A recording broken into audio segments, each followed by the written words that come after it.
इसमें कोई दो राय नहीं है कि जो दिल्ली पुलिस है, पैरामिलिट्री फोर्स है, वो होम मिनिस्ट्री के अंडर है। जब आप राजनीतिक फायदे के लिए इस तरह की बातें करते हो तो जवाबदेही आपकी भी बनती है कि गोली या पैलेट गन्स या टीयर गैस किसके आदेश पे चले। इसका जवाबदेही तो तय होनी चाहिए ना। बच्चों को चोट लगी है, हिंसा हुई है, बहुत बड़ी घटना हो सकती है, स्टैम्पेड हो सकता था। जिस तरह से बहुत कम जगह पर लाठीचार्ज हुआ, महिलाओं के साथ जो हुआ, क्या उसको भुला दें? देखिए, हर किसी भी बात के लिए रिस्पॉन्सिबिलिटी तो तय होगी। ये भी सही है, इसमें कोई दो राय नहीं है कि जो दिल्ली पुलिस है, पैरामिलिट्री फोर्स है, वो होम मिनिस्ट्री के अंडर है। कई बार आप कहते हैं कि भाई यूपी में जो गोली चली थी कार सेवकों को, वो फलाने व्यक्ति ने चलवाई, फलाने मिनिस्टर ने चलवाई। अगर वो बात गलत है कि मिनिस्टर ने नहीं चलवाई, तो फिर आप यूपी में भी इस बात का प्रचार करते हो कि उन्होंने चलवा दी थी गोली। इसका मतलब एडमिनिस्ट्रेशन के लोग मौके के आधार पर गोली चलवाते हैं।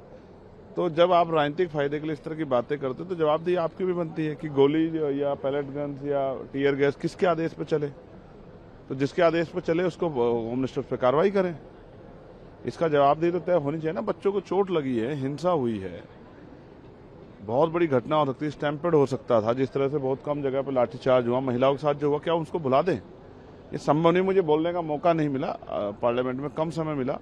अदरवाइज मैं वो सारी बातें रखता जो सुझाव भी हमारे पास थे, क्योंकि हमने इस लड़ाई को लड़ा है। मैं खुद यहाँ धरने बैठा रहा, पूरी रात बारिश में, 3 रात बैठा रहा, 2 दिन बैठा रहा। तो मैं रखता उन सब बातें, समय नहीं मिला तो मैं नहीं रख पाया। लेकिन ये सही है कि जवाबदेही सुनिश्चित होनी चाहिए।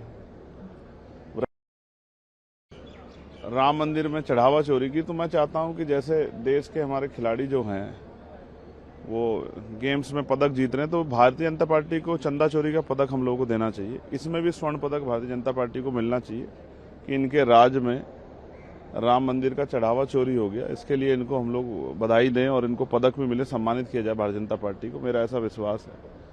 और जैन जी जिस तरह से संघर्ष कर रहा है और कई सांसदों ने उनके खिलाफ जिस तरह के बयान दिए हैं पार्लियामेंट में भी, कल कुछ जैन जी बच्चे मुझे मिले थे, तो मैंने उनसे पूछा कि अब क्या करोगे।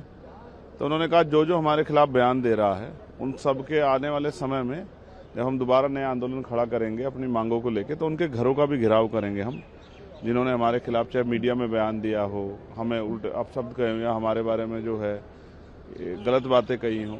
हम अपने मुद्दों को लेकर संघर्ष कर रहे थे, या पार्लियामेंट में जो भी सत्ता पक्ष के लोग, हमारे एनडीए ग्रुप के लोग हमारे खिलाफ बोले, उन सबके घरों का घेराव करेंगे। तो वो मुझे लग रहा है जैन जी बड़े गुस्से में हैं और सरकार को सावधान रहना चाहिए जैन जी से।